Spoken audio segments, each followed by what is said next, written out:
로스앤젤레스 시민들은 LAFC의 메이저리그 사커 컵 플레이오프 중승 진출에 열광하고 있습니다. 그러나 이러한 기쁨은 곧 전례 없는 골칫거리로 변질되었습니다. 그들의 자부심이었던 22,200석 규모의 BMO 스타디움이 이제 너무 비좁아졌기 때문입니다. 존 토링턴 LAFC 회장은 긴급 기자 회견을 통해 리그 역사의 전환점이 될 지각 변동을 알리는 중요한 발표를 했습니다. 그는 LAFC가 직면한 문제가 전문적인 측면이나 성적에 대한 문제가 아니라 시장 실패, 즉 폭발적인 인기가 기존 인프라의 수용 능력을 넘어섰다는 점을 분명히 했습니다. 토링턴 회장은 플레이오프 중승 진출을 자랑스러워하면서도 동시에 이전에 한 번도 겪어보지 못했던 위기에 직면했다고 말했습니다. 그는 시즌 중 발생한 몇 가지 사례를 증거로 제시했습니다. 54,000석 규모의 BC 플레이스를 보유한 밴쿠버 화이트캡스는 손흥민 선수의 경기 출전으로 인해 1분 만에 매진되었습니다. 또한 산호세 어스퀘이크스는 클럽 역사상 처음으로 단 한 번의 정규 리그 경기를 위해 68,000석 규모의 NFL 경기장을 임대해야 했습니다. 이러한 사례들은 신호였으며 이제 LAFC에게도 그 영향이 미치고 있습니다. 지난 24시간 동안 LAFC의 중승 진출 확정에 따라 온라인 티켓 판매 시스템은 엄청난 접속량으로 인해 총 15차례 다운되었습니다. 암표 시장 가격은 전가의 20배로 폭등했습니다. LAFC는 냉혹한 현실을 직시했습니다. 그들의 요새였던 22,000석 규모의 BMO 스타디움은 더 이상 손흥민 현상을 감당할 수 없게 되었습니다. 중승 경기를 그곳에서 개최하는 것은 더 이상 홈 어드밴티지가 아니라 그의 경기를 간절히 보고 싶어하는 수백만 명의 팬들에게 큰 실망감을 안겨주고 상당한 수익 손실로 이어질 것입니다. 팬 여러분께 깊은 실망을 안겨드린 점 진심으로 사과드립니다. 이는 토링턴 회장이 자신의 결정을 정당화하기 위해 제시한 데이터 분석의 핵심 부분이었습니다.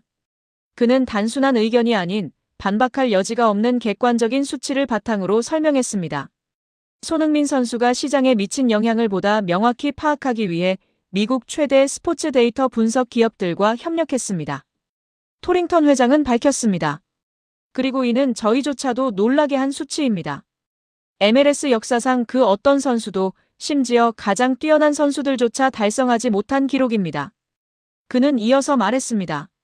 손흥민 선수 영입 이후 MLS 전국 시청률이 29%라는 놀라운 증가세를 보였습니다.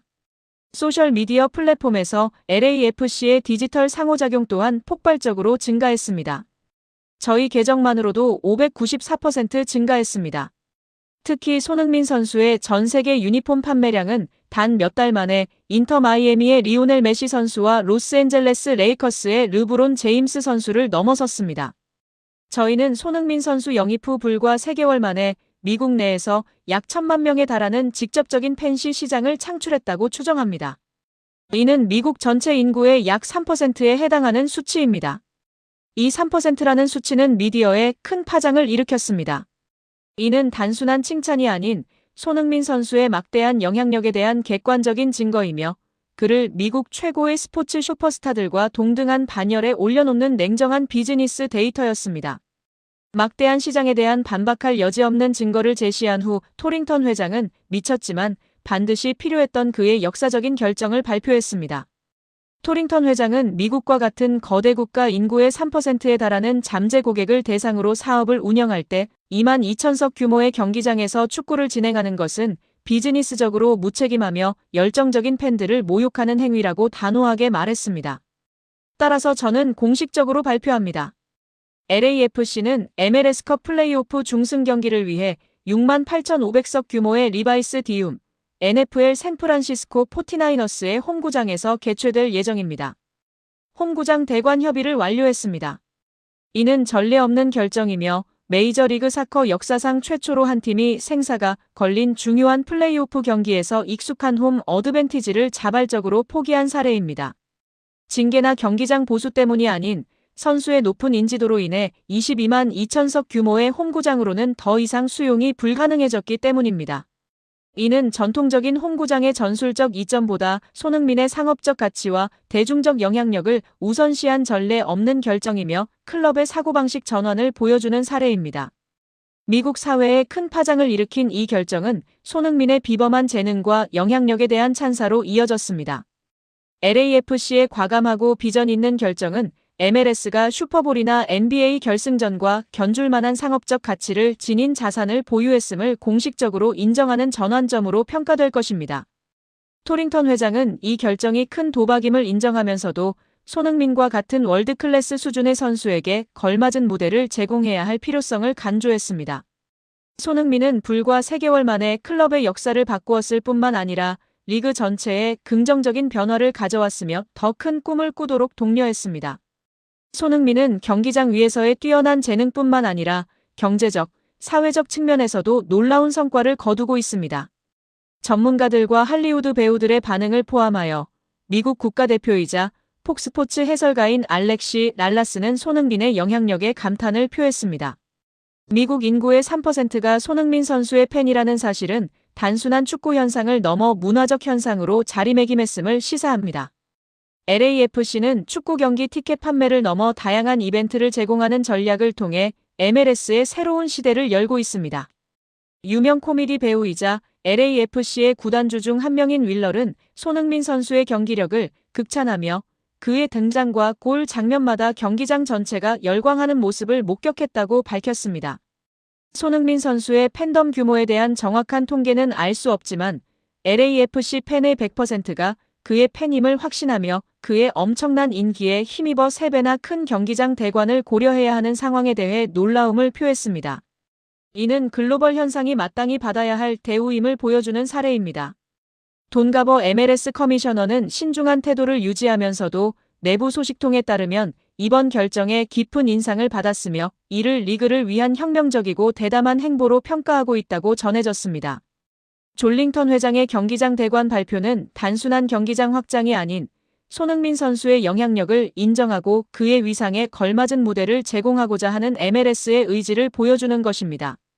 손흥민 선수는 단순한 선수를 넘어 클럽의 경기장 수용 능력을 초과하는 엄청난 흡입력을 지닌 문화적 현상과 경제 엔진으로 성장했습니다. 이번 역사적인 결정은 재정적인 도박을 넘어 MLS가 글로벌 가치를 지닌 자산을 적극적으로 수용하고 활용하려는 강력한 선언입니다. 손흥민 선수는 한 명의 축구 선수를 넘어 수백만 명의 팬을 끌어모으는 자석이 되었고 미국 최대 클럽 중 하나가 그의 위대함에 걸맞은 무대를 제공하기 위해 홈 어드밴티지를 포기할 정도로 큰 영향력을 행사하는 상징이 되었습니다. 이는 단순한 중위권 팀의 승리가 아닌 손흥민 현상의 힘에 대한 명확한 증거이며 축구계의 새로운 역사를 만들어가고 있는 중요한 사건입니다. 지금 대한민국 축구 국가대표팀은 심각한 위기에 봉착해 있습니다. 지난달 열린 브라질과의 친선 경기에서 0대5라는 충격적인 스코어로 무너진 것을 넘어서 경기 후 홍명보 감독의 발언이 기름을 부으며 팬들의 분노는 걷잡을 수 없는 수준으로 치솟고 있습니다. 이제 다가오는 11월 14일 볼리비아전, 그리고 11월 18일 가나전은 단순히 관중석이 비는 것을 넘어 축구 팬덤 전체의 국민적 보이콧으로 치닫고 있다는 움직임이 감지되고 있습니다. 한국 축구사의 초유의 사태가 예고되고 있는 셈입니다. 왜 지금 보이콧이 나오는가? 어제 서울 월드컵 경기장에서 펼쳐진 대표팀과 브라질의 친선전은 단순한 5대0 패배가 아니라 한국 축구의 현주소를 적나라하게 드러낸 치욕의 밤이었습니다. 경기 내내 브라질은 단단한 방패였고 대한민국은 그저 맥없이 허수아비처럼 휘둘렸습니다. 감독의 전술은 실종됐고 선수들은 갈피를 잃은 채 허둥대는 모습이었습니다. 90분 내내 일방적인 경기가 이어졌고 팬들의 가슴은 답답함으로 짓눌렸으며 희망의 단서 하나조차 발견할 수 없었습니다. 경기장엔 이미 경기가 끝났음에도 자리를 떠지 못하고 한숨만 내쉬는 팬들의 처절한 뒷모습이 가득했습니다. 그런데 참담한 패배 이후 기자회견장에 들어선 홍명보 감독의 발언이 팬들의 심장에 칼을 꽂는 격이 됐습니다. 그는 우리가 준비한 전술은 완벽했으나 선수들이 경기장에서 그 계획을 100% 구현해내는 데에는 분명한 어려움이 있었다라고 말했습니다. 이어 결정적인 순간의 판단력과 침착함은 훈련만으로 채울 수 없는 부분이라며 책임을 은근슬쩍 선수 쪽으로 돌리는 듯한 뉘앙스를 풍겼습니다. 즉 한마디로 말하자면 감독으로서 나는 전술적으로 완벽했다. 책임은 선수들에게 있다. 그 궤변이 팬들 사이에 퍼지자 폭발적인 반발이 터져나왔습니다. 온라인 축구 커뮤니티, SNS, 유튜브 채널의 댓글창은 비난과 분노로 뒤덮였습니다. 경기 내내 벤치에 앉아 대체 뭘 했냐? 교체 타이밍도 엉망, 라인업도 엉망.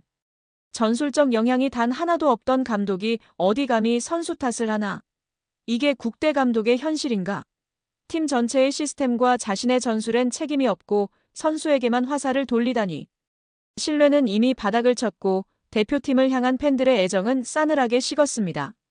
그런 가운데 이러한 분노는 단순히 온라인 여론에 머물지 않고 며칠 앞으로 다가온 볼리비아전과 가나전에 대한 전국민적 외면으로 확산되고 있습니다.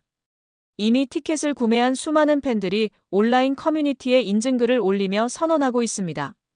피 같은 내 돈 주고 산 티켓이지만 저 감독과 저 경기력은 더 이상 참을 수 없다. 가서 야유 퍼붓는 것조차 아깝다. 가장 큰 처벌은 철저한 외면이다. 실제로 한 보도에 따르면 대표팀 경기 티켓 수익이 급격히 떨어지고 있다는 조사 결과가 나와 있습니다.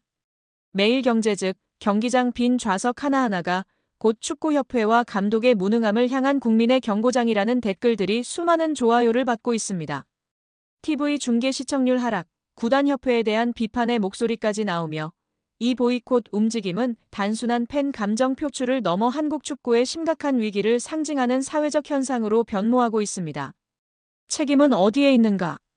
이 모든 상황을 방관하며 여전히 홍명보 감독을 신뢰하고 있는 대한축구협회 KFA 또한 비판을 피할 수 없게 되었습니다. 팀 성적 부진 감독 책임 회피 발언 팬 신뢰 붕괴 티켓 구매 거부 운동이 흐름 앞에 협회가 과연 어떤 책임을 지고 있는지 묻는 목소리가 커지고 있습니다. 특히 협회 내부의 감독 선임 절차가 규정을 위반했다는 감사원 보고와 그에 따른 팬들의 싸늘한 시선이 더해지고 있습니다.